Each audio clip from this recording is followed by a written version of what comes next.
Aeroporto de Jaguaruna tem primeira parceria público-privada de Santa Catarina. Concessão de 30 anos prevê obras e novos investimentos no terminal do sul catarinense. Agro em alta. Cidades catarinenses recebem novos equipamentos agrícolas. Futuro da APA Baleia Franca em pauta. Audiência pública no sul catarinense debate alterações na área de proteção ambiental. Universidade gratuita com novidades. Programa do governo de Santa Catarina anuncia mudanças no cronograma. Terremoto de 5,8 graus atinge Turquia, causa morte e deixa mais de 70 feridos. E você vai ver ainda, baleias jubarte surgem e encantam o litoral do Paraná. Aparições são indicativo de recuperação da espécie. Essas e outras notícias, a partir de agora, no Pix News.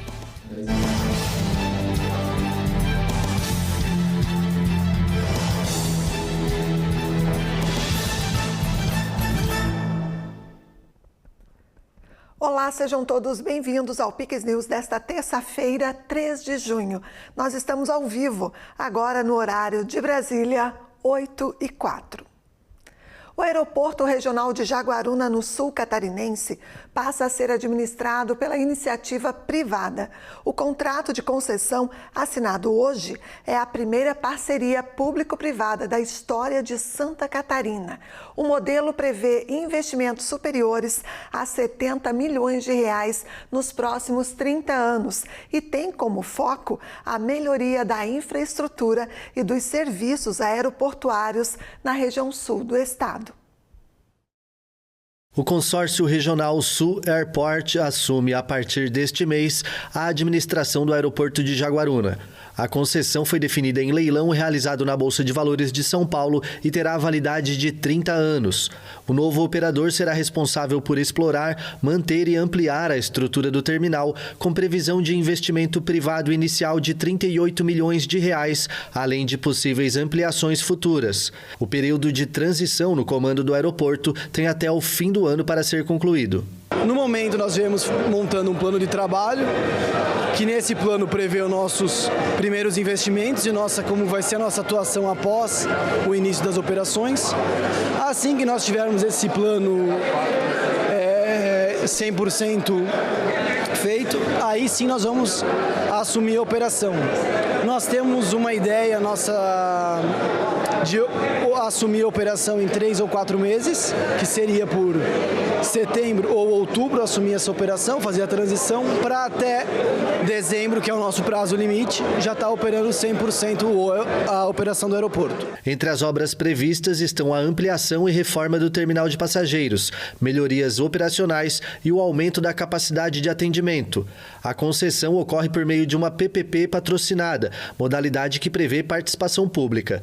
O objetivo, segundo o governo, é ampliar a competitividade da aviação regional e atrair novos negócios para o aeroporto. Nós já viemos trabalhando, buscando parceiros para atrair carga, já viemos fazendo uma nova alternativa de layout para ampliação do terminal, visto que hoje o passageiro chega, sobe uma escada, desce uma escada, não tem uma escada rolante. A nossa ideia é manter todo o check-in e embarque no piso térreo, passar outras operações para cima.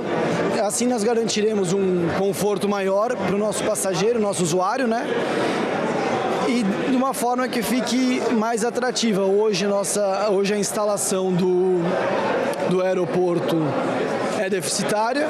Quando chega 2 voos fica muito apertado, acaba sendo desconfortável para o usuário, e a nossa ideia inicial é fazer uma remodelação já no terminal. O aeroporto de Jaguaruna, que começou a operar em 2015 com voos regulares para Congonhas, entra agora em nova fase. Mesmo antes dos resultados dessa nova gestão, o governo já sinaliza: outros aeroportos devem seguir o caminho das parcerias público-privadas. O Estado não deixará de ser responsável, nós continuaremos, tanto que a obra de alargamento da pista, quando tiver que acontecer, é o Estado que vai realizar. Sim, nós vamos seguir sempre nessa direção, estamos fazendo isso. O Estado tinha 4 aeroportos sendo administrados por ele, agora só tem 1, porque Forquilinha passou para o município, depois nós entregamos com um grande pacote de obras. Jaguaruna agora está nas mãos do Estado. Nós só temos agora Correia Pinto, que inclusive voltei de Brasília agora, anunciando ao governador que colocamos no projeto ampliar. No ano que vem, Correia Pinto entra no pacote de concessão concessões do governo federal, onde aeroportos saudáveis, aeroportos que têm grande lucratividade, terão junto deles um pacote com aeroportos menores que são deficitários. Quem ficar com um bom também vai ter que levar um pequeno junto. E aí nós vamos conseguir inserir Correia Pinto nisso, o que é a certeza de investimento e a certeza de desenvolvimento. A Latam, única companhia com voos regulares no terminal, já anunciou o aumento de 71% na oferta de assentos até o fim de 2025. A expectativa é que as melhorias ajudem a consolidar o aeroporto como um polo logístico e de mobilidade para o sul do estado.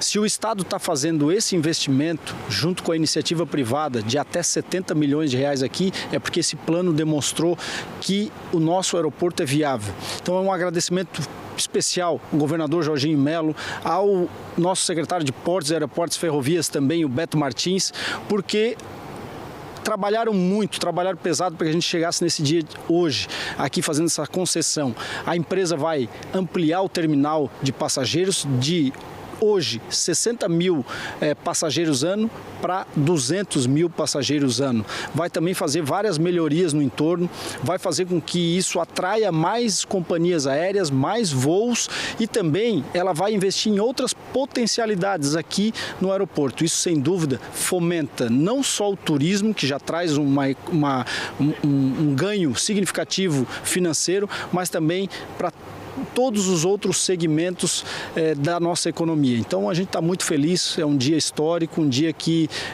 vai possibilitar que o sul de Santa Catarina possa crescer ainda mais. Também nesta terça-feira, o governador de Santa Catarina, Jorginho Melo, entregou novos equipamentos agrícolas que vão reforçar o trabalho no campo em 10 cidades catarinenses. Ao todo, são 3 equipamentos com um investimento total de 5,4 milhões de reais, oriundos de emendas parlamentares federais.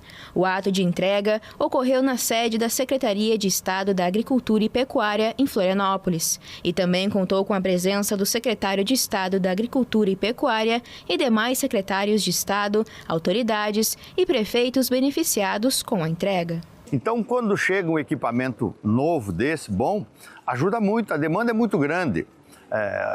Como eu sou municipalista por convicção, tudo aquilo que a gente pode aportar para o município ajuda em muito, porque lá é onde acontece o buraco na rua, a limpeza da cidade, o desassoreamento, enfim. E equipamentos como esse vão servir em muito, equipamento novo que não vai dar oficina e manutenção, etc. Então, estou aqui com muito prazer, fazendo a entrega junto com os deputados que destinaram os recursos para os municípios que vão levar. É a 4ª entrega do ano e esse ano serão mais muitas. Nós vamos agilizar esse processo, vamos continuar investindo em infraestrutura no campo, melhorando as vias e também trabalhando porteira dentro, atendendo o agricultor, que é quem produz e faz Santa Catarina crescer. Anitópolis, Balneário Pissarras, Braço do Norte, Governador Celso Ramos, Grão-Pará, Itaiópolis, Lages, Palhoça, Passo de Torres e Brusque são os municípios contemplados que receberam veículos e equipamentos diversos conforme a necessidade de cada um deles.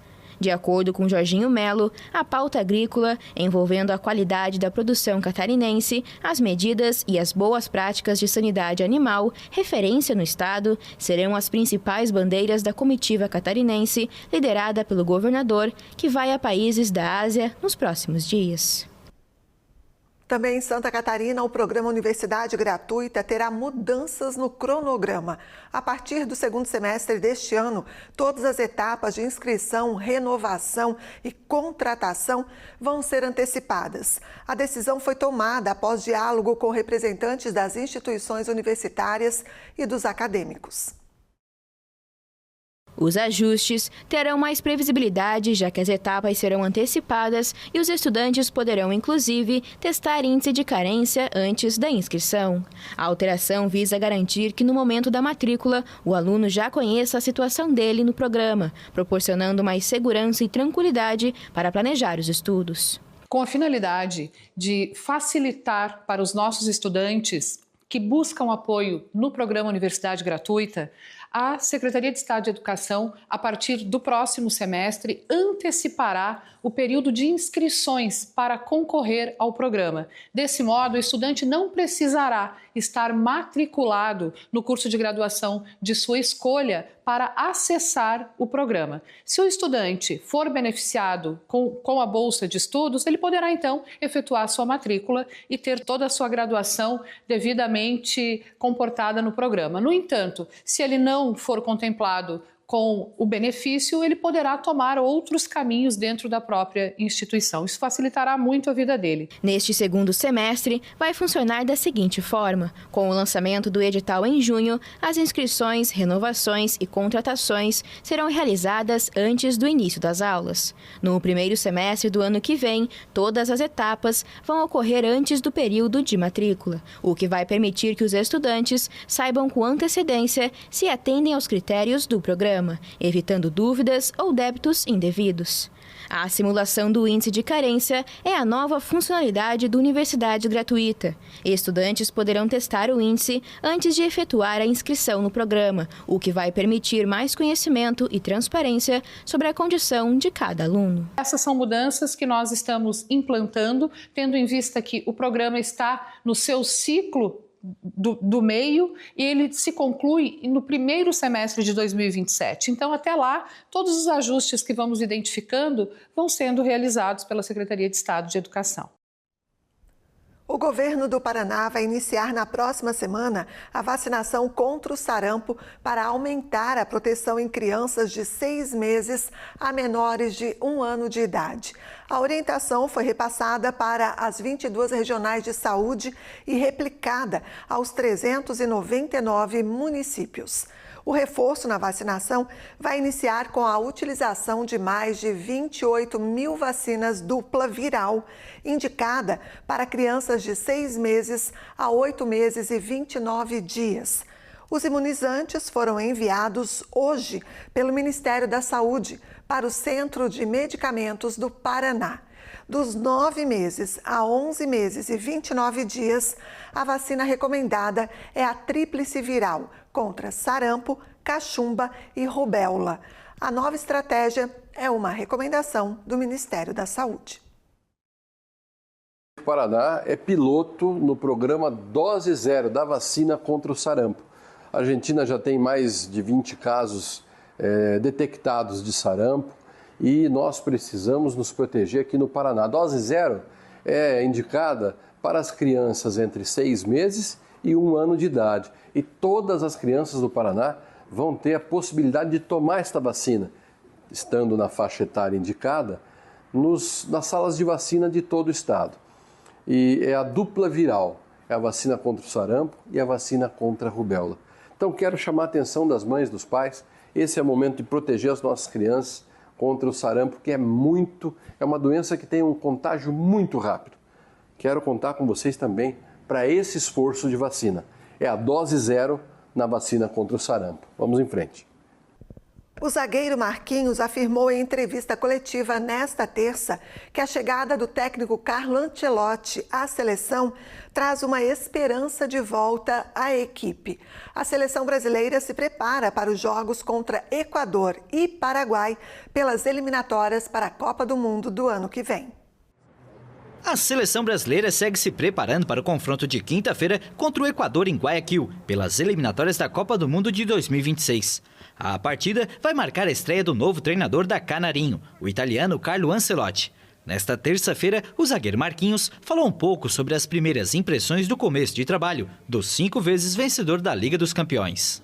O nosso treinador que a gente tem aqui hoje, ele já mostrou a força que ele tem, o que ele pode fazer dentro do futebol, a inteligência que ele tem.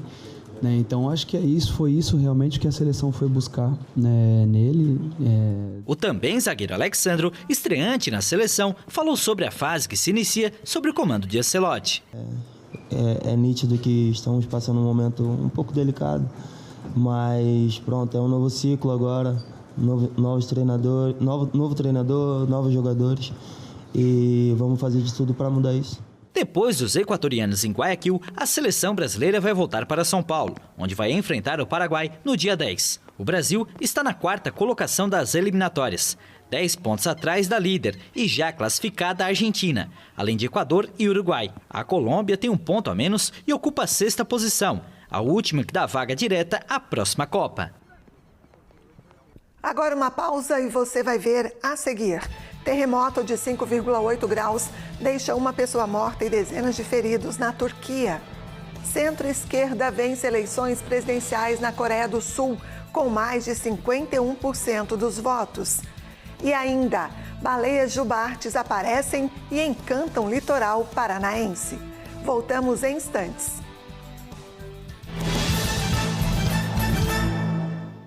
Tudo é melhor no Comprão. O frescor do hortifruti é melhor no Comprão. A qualidade da carne é melhor no Comprão. Bebida pro churras é melhor no Comprão.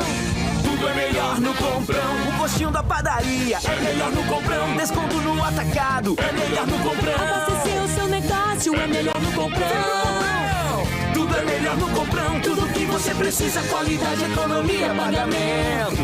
É melhor no Comprão. Melhor preço é no Comprão. Mais importante que falar dos 46 mil benefícios oferecidos em universidades catarinenses é falar das histórias que o programa Universidade Gratuita está ajudando a escrever. Em 2 anos, o governo pagou as mensalidades de milhares de alunos, tornando possível o sonho da faculdade em todas as regiões do estado. Informações, acesse o site. Programa Universidade Gratuita. Oportunidade para quem precisa. Governo de Santa Catarina. O que é Garopaba? É luz, é verão, é esporte, é música, é tainha, é tempero, é história, é encanto, é tradição, é cultura, é pra criança, é pra família. Garopaba é a Garopaba. Venha viver de perto. Hoje eu vou te mostrar qual é a boa em Santa Catarina. 20 centímetros de qualidade. Essa é a boa. E esse trecho tá aqui, é um tapete. Olha aqui, um investimento gigante. Já são mais de 50 obras e ainda tem muito trabalho pela frente. Escuta aí o que o povo tá achando do Estrada Boa. Estrada Boa vai trazer desenvolvimento. Agora o negócio tá indo. Patrola trabalhando, os caminhões. Melhor ideia que tiver de fazer de concreto. E com certeza vai melhorar para todo mundo. Estrada Boa, Governo do Estado de Santa Catarina. Estamos de volta agora, 8h20. Pelo menos uma pessoa morreu e cerca de 70 ficaram feridas nesta terça, quando um terremoto foi registrado em Marmaris, na costa da Turquia.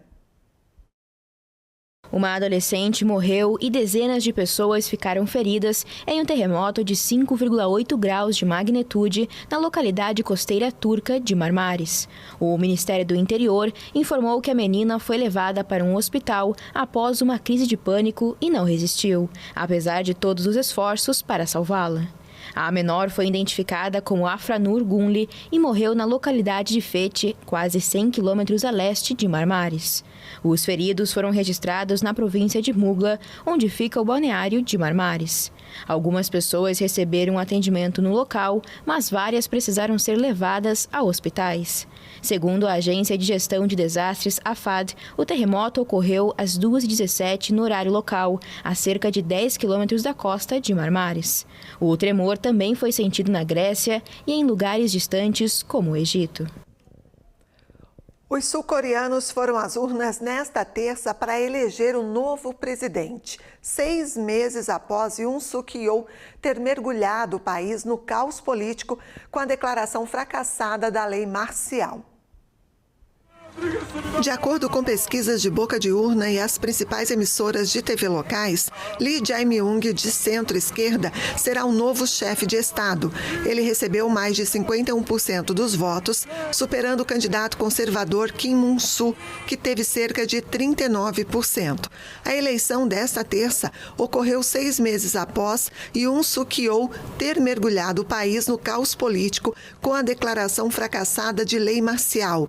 Desde então, Yoon foi suspenso, acusado de insurreição, preso após semanas de resistência e finalmente destituído do cargo pelo Tribunal Constitucional. Lee, ex-advogado e líder do Partido Democrata, deve assumir o cargo imediatamente, assim que a Comissão Eleitoral Nacional concluir a contagem oficial dos votos e validar o resultado. Ele vai enfrentar desafios como as tarifas americanas sobre o comércio internacional, que atingiram a economia sul-coreana, voltada para a exportação em meio à instabilidade política. Durante a campanha, Lee prometeu impulsionar a indústria de inteligência artificial da Coreia do Sul com o objetivo de tornar o país um dos 3 líderes globais nesse campo. Também pediu que os envolvidos na tentativa de lei marcial sejam responsabilizados, prometendo levá-los à justiça. A Agência Europeia de Estatísticas divulgou nesta terça novos dados da inflação na zona do euro. Pela primeira vez desde setembro, o número ficou abaixo de 2% e na meta do Banco Central Europeu. A inflação na zona do euro desacelerou em maio e chegou a 1,9% interanual, o menor nível desde o mês de setembro do ano passado, preparando o terreno para novos cortes ainda este ano. Em abril, a taxa de inflação tinha sido medida em 2,2%. A desaceleração registrada em maio pela Agência Europeia de Estatísticas Eurostat foi impulsionada por uma queda acentuada no setor de serviços. Ao mesmo tempo, a chamada inflação subjacente, que exclui do cálculo a energia e os alimentos, foi estimada em maio em 2,3%, contra 2,5% em abril. O valor de 1,9%, medido em maio, finalmente coloca a inflação abaixo da meta estabelecida pelo Banco Central Europeu de 2%. Entre as principais economias da zona do euro, a Alemanha registrou no período uma inflação interanual de 2,1%, ao mesmo tempo que na Itália o valor foi de 1,9% e na França de 0,6%. A Justiça da Argentina suspendeu parte de um decreto do presidente Javier Milei que limitava o direito à greve e ampliava a quantidade de atividades forçadas a prestar serviços durante uma paralisação. A decisão da Justiça Nacional do Trabalho acolheu um pedido de liminar apresentado pela Confederação Geral do Trabalho, principal central sindical do país. Antes do decreto, eram considerados essenciais os serviços sanitários, hospitalares, energéticos, de abastecimento de água e controle de tráfego aéreo. A nova norma acrescentava nos artigos o transporte marítimo e fluvial, os serviços portuários e aduaneiros, a educação, telecomunicações e entre outros. Além disso, criava outra categoria de atividades chamadas de importância transcendental, entre as quais incluía o transporte de pessoas, a construção, a indústria alimentícia e a gastronomia. Com o decreto, as atividades essenciais, em caso de greve, deveriam ser garantidas em 75% e as transcendentais em 50%. Caso estas exigências não fossem cumpridas, os sindicatos poderiam ser alvos de multas, sanções ou até a perda do direito sindical. A medida provocou repúdio das principais centrais sindicais locais, de associações de advogados trabalhistas e de centros de estudos jurídicos, que consideraram que ele cerceava o direito à greve.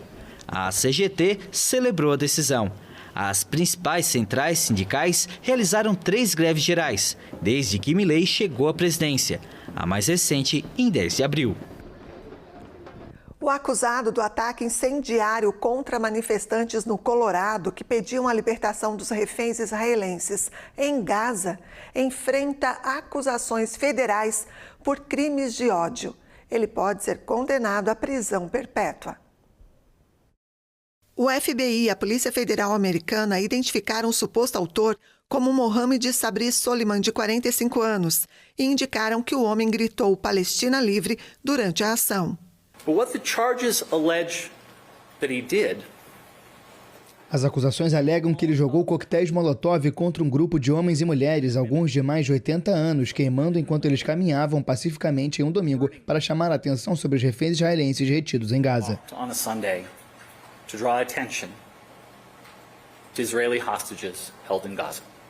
O procurador também afirmou que o suspeito planejou o ataque durante um ano e tinha tentado comprar uma arma, mas não conseguiu por não ser um cidadão americano. A polícia encontrou 16 coquetéis Molotov que não foram usados e um pulverizador com gasolina que investigadores acreditam que ele utilizaria como um lança-chamas improvisado. Soliman, que ficou ferido na ação, enfrenta acusações federais por crimes de ódio, que podem levar a uma prisão perpétua. O ataque foi realizado durante um protesto semanal pacífico da comunidade judaica em apoio aos reféns sequestrados durante o ataque do Hamas em 7 de outubro de 2023, que desencadeou a guerra na faixa de Gaza. A área de proteção ambiental da Baleia Franca voltou a ser tema de debate. Na noite de segunda-feira, foi realizada uma audiência pública em Imbituba, sul catarinense.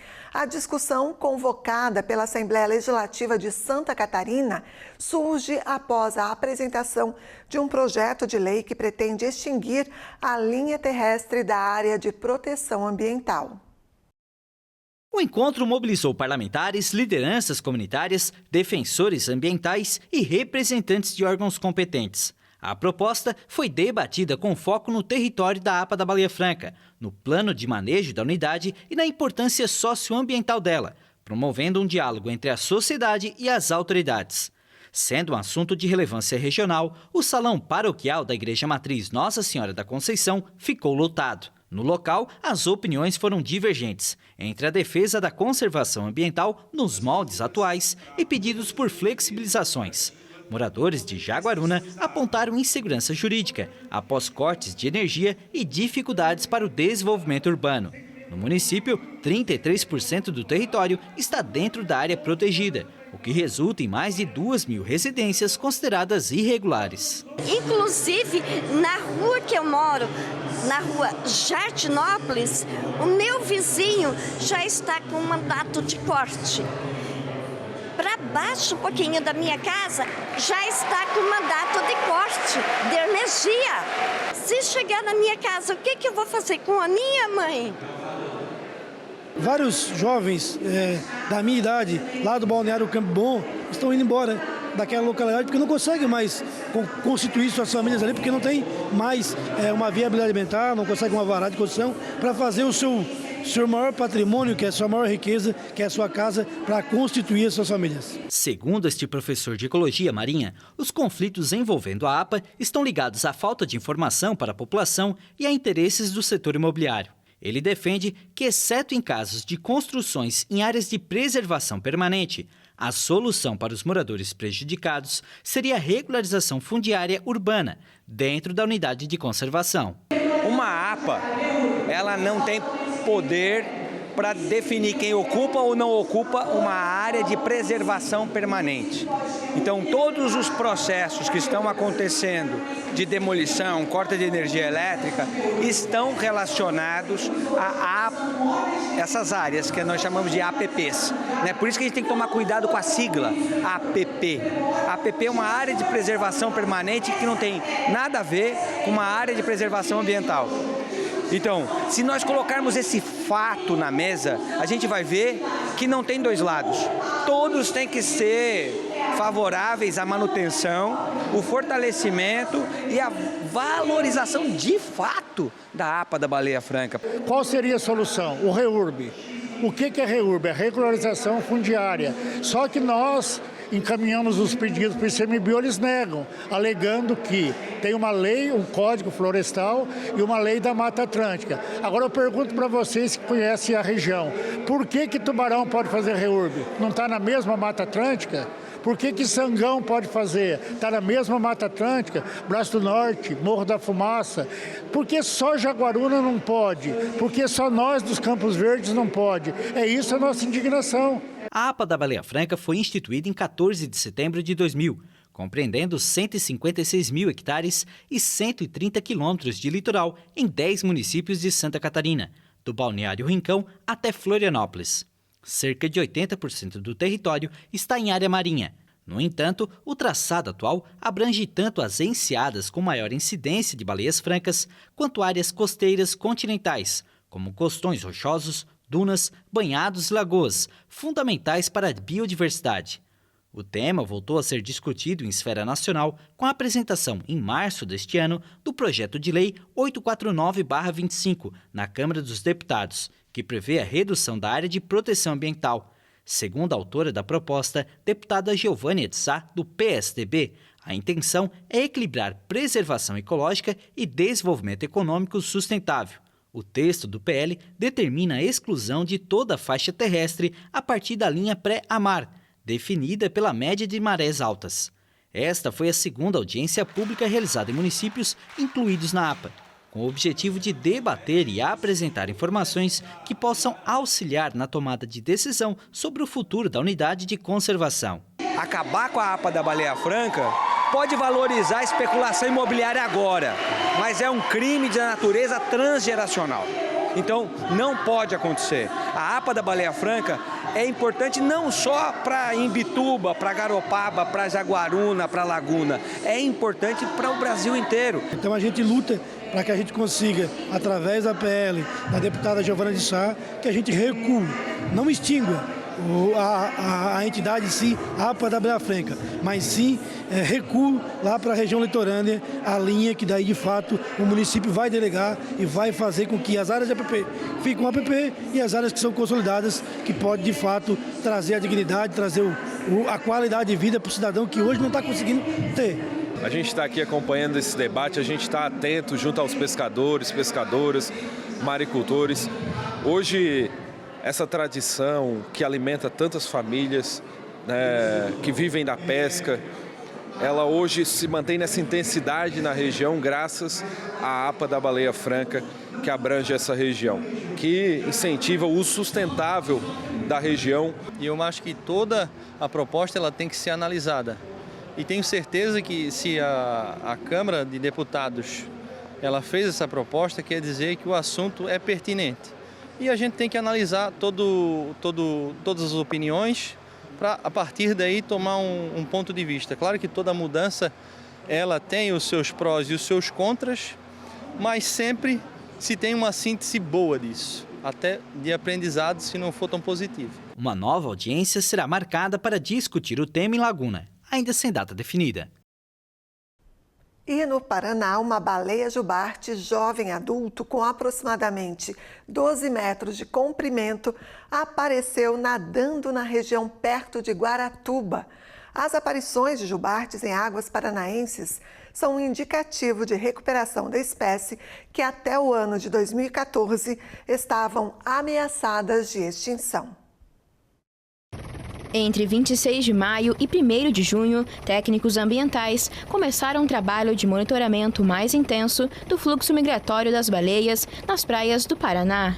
E uma imagem chamou a atenção. Uma baleia jubarte, no fim do mês passado, nadava calmamente nas águas do litoral do estado, próximo à região onde está sendo erguida a ponte de Guaratuba. A cena despertou a curiosidade da população e logo ganhou os holofotes. O exemplar integra uma população de baleias que habita a região da Antártica e migra nesta época do ano para se reproduzir em águas mais quentes, entre o Espírito Santo e a Bahia, sendo o Paraná parte da viagem migratória. E essa cena deve ficar cada vez mais frequente. Por isso, o Instituto Água e Terra, em parceria com o Laboratório de Ecologia e Conservação da Universidade Federal do Paraná, montou uma operação para tentar entender melhor o comportamento das jubartes. As aparições desse mamífero em águas paranaenses são também um indicativo de recuperação da espécie, que até 2014 estava ameaçada de extinção. Segundo a estimativa do projeto Baleia Jubarte da Bahia, a população de jubartes chegou a ser de aproximadamente 1.000 indivíduos em 1988. Hoje, estima-se que existam cerca de 30.000 baleias, recuperação que se deu principalmente pela proibição da caça comercial. E o Pix News fica por aqui. A íntegra da edição e as reportagens você pode rever no Pix News HD. Curta e compartilhe os nossos conteúdos. Mais notícias também no site pixtv.com.br. Fique agora com o CinePix e a gente se encontra amanhã. Até lá. Pix TV, conectando você ao melhor conteúdo todo dia.